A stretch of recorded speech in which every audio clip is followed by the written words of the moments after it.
Matthew 28 is the final chapter of the Gospel of Matthew, focusing on the resurrection of Jesus, his appearances to the disciples, and the commissioning of his followers to spread the gospel.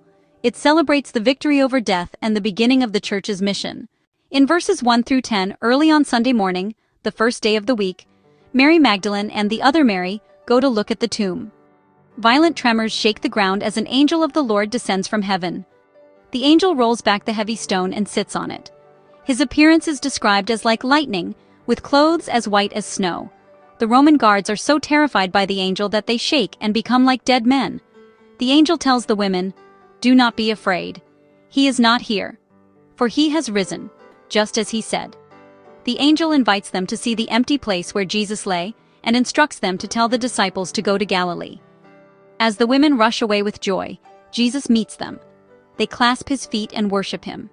He repeats the instruction, "Go and tell my brothers to go to Galilee. There they will see me."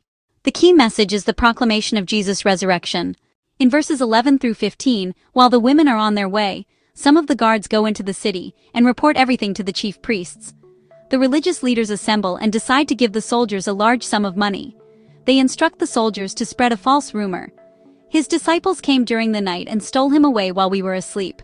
The priests promise to protect the soldiers if the governor, Pilate, hears about them sleeping on duty, which was usually a capital offense.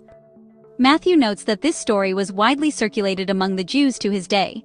This story is also told in Mark chapter 16, Luke chapter 24, and John chapter 20.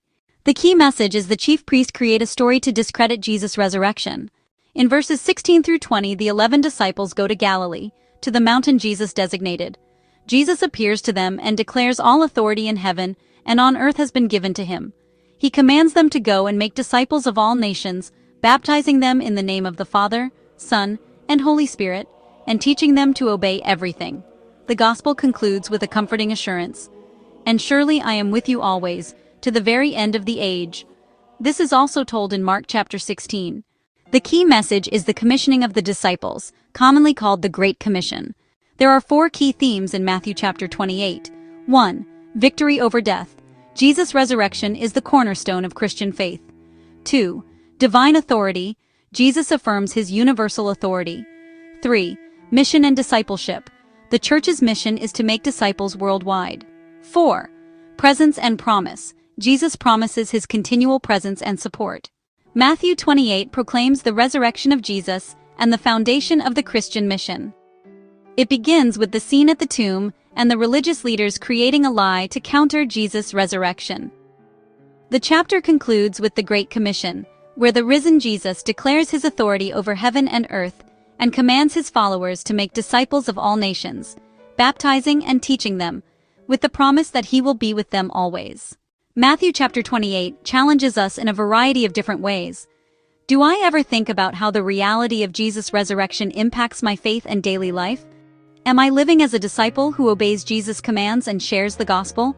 Do I rely on Jesus' promise to be with me always, especially in the challenging times of trials and tribulation in my life? Am I personally participating in the Great Commission,